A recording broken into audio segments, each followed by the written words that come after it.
Hey guys, my name's Steve, this is Heroine's Corner, welcome back to my channel, and today I'm going to be talking about some of the queer books I'm reading during Pride Month.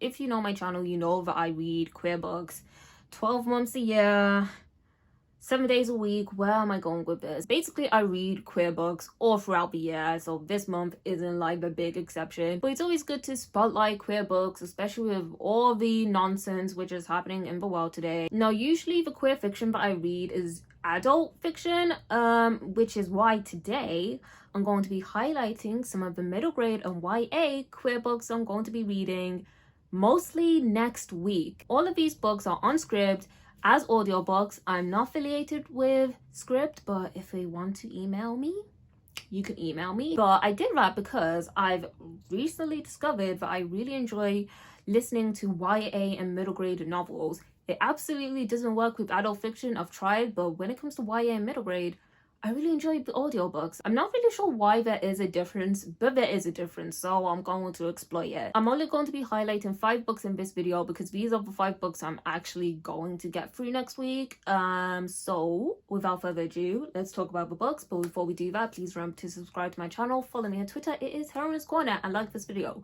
But let's get into it. The first book I'm going to be talking about in this video is The Sunshine Project by Benjamin Dean. Benjamin Dean wrote Me, My Dad at the End of a Rainbow. I finished reading that last month, but I actually started reading it a year ago.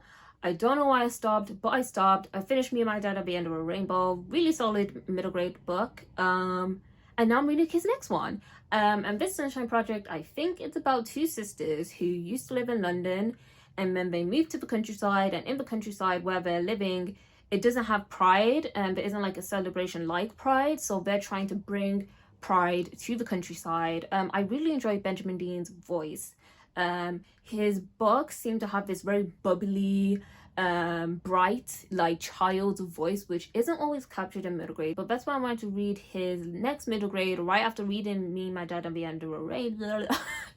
But I've been you guys don't know how many times I've actually said that part in the video, and I still can't say the title. Okay, I know that Benjamin Dean has a YA novel out as well. I don't plan on reading it this month, but hopefully I'll just get to it by the end of the year.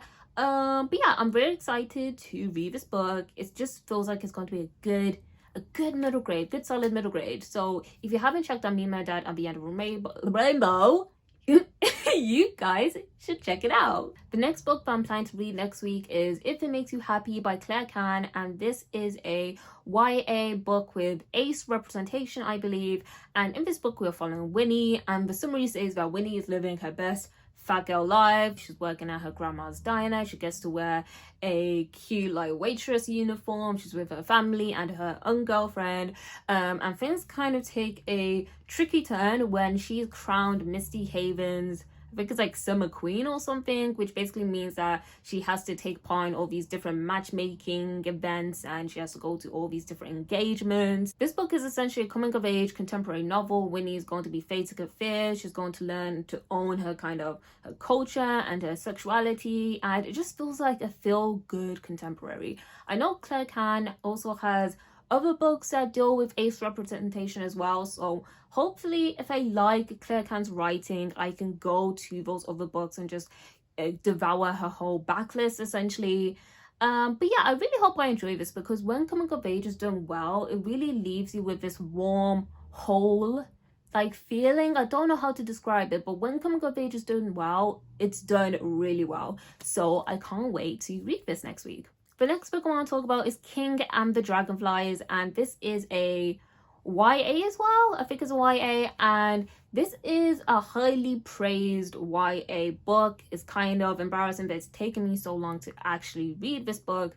Essentially we are following King, and King is confronting the fact that he may be gay. He's also dealing with other issues as well, like his brother dying, and he believes that his brother has turned into a dragonfly, and he keeps meeting him in his dreams and so on and so forth. This book has been described as bittersweet, which I absolutely love. I love it when middle grade and YA books can kind of deal with this balance of the brightness and the joy of being a child, while also this kind of cold reality that children have to sometimes face because we live in an unfair world. So whenever balance is done right, I absolutely love it, and I really enjoy Case and Calendar's books.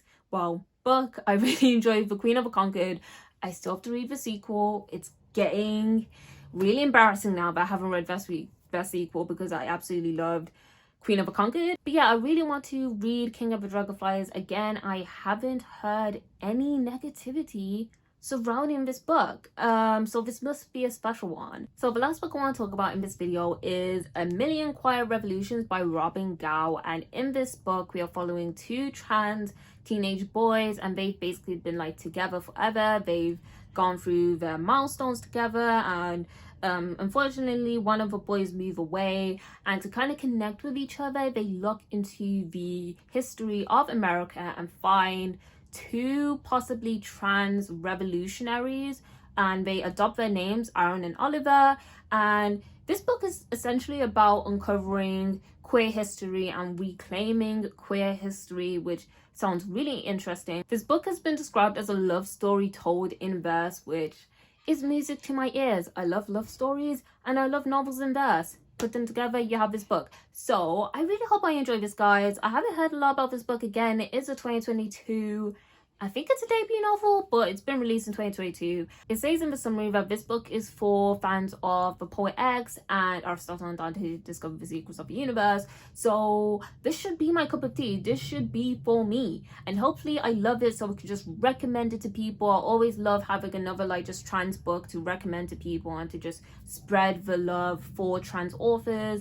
So yeah, I really hope I like it. So those are the queer kidlit books I'm planning to read next week. Again, these aren't all the queer books I'm reading during this month. It's just that these are the books I'm definitely going to be reading because they're all on script and they're all audiobook, and I can really get through audiobooks these days. So stay tuned for my thoughts and feelings on these books in my wrap up. But that's it, guys. Please let me know down below what queer books you're reading this month, especially if they're YA or middle grade. Please let me know if you've read any of these books, what your thoughts and feelings were about them. But that's it. Please remember to like this video, subscribe to my channel, and follow me on Twitter. But I'll see you guys soon in another video soon. Bye.